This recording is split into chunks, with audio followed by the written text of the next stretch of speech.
இன்னைக்கு என்ன வீடியோ பார்க்க போறோம்னா பட்டி எப்படி கட் பண்ணலாம் அப்படின்னு சொல்லி பார்க்கலாம். கமெண்ட்ஸ்ல வந்து ஒருத்தவங்க பட்டி எப்படி அளவெடுத்து வெட்டணும்க்கா அப்படின்னு சொல்லி கேட்டிருந்தாங்க. ரொம்ப ஈஸி மெத்தட்ல போடுறேன் பாருங்க. ஃபர்ஸ்ட் நம்ம அளவு பிளவுஸ்ல அந்த பட்டி அளவு இருக்கு இல்லையா, அது வந்து மேலேயும் கீழேயும் நம்ம தையலுக்கு எவ்வளோ தைப்போமோ அந்த அளவுக்கு விட்டுட்டு மார்க் பண்ணிக்கலாம். அதுக்கப்புறம் டாட் பிடிப்போம்ல, அந்த இடத்துல இருந்து அதே மாதிரி மார்க் பண்ணிக்கலாம். அதுக்கப்புறம் நம்ம இடுப்பு தைப்போம்ல, இடுப்பு சுற்றளவு அந்த இடத்துலையும் அதே மாதிரி கீழேயும் மேலேயும் தையல் விட்டுட்டு வரைஞ்சிக்கலாம்.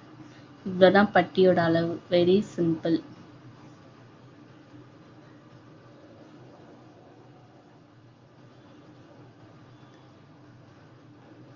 இதை இப்போ நம்ம கட் பண்ணி எடுத்துடலாம்.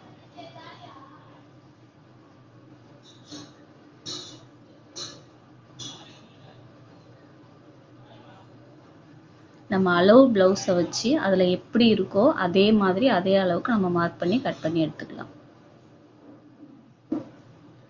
இப்போ வந்து எனக்கு அந்த வெட்டின கட் பண்ணதுலேருந்து எனக்கு 2 பட்டி தான் கிடச்சிது. அதனால நான் இப்போ வேற ஒரு கலர்லேருந்து எடுத்து இது போட போகிறேன் உள்ளே வச்சு தைக்கிறதுக்காண்டி.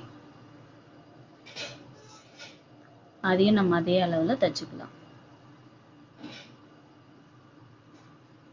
நான் வந்து ஒரு சைடுக்கு 3 பீஸா வச்சு தைப்பேன். மொத்தம் 6 பீஸ் கட் பண்ணி எடுப்பேன்.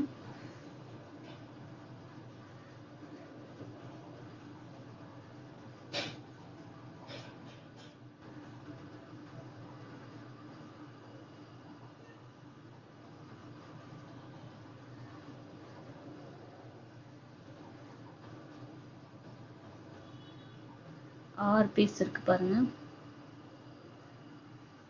இதுல 4, அது ஒரு 2, 6 பீஸ் இருக்கும்.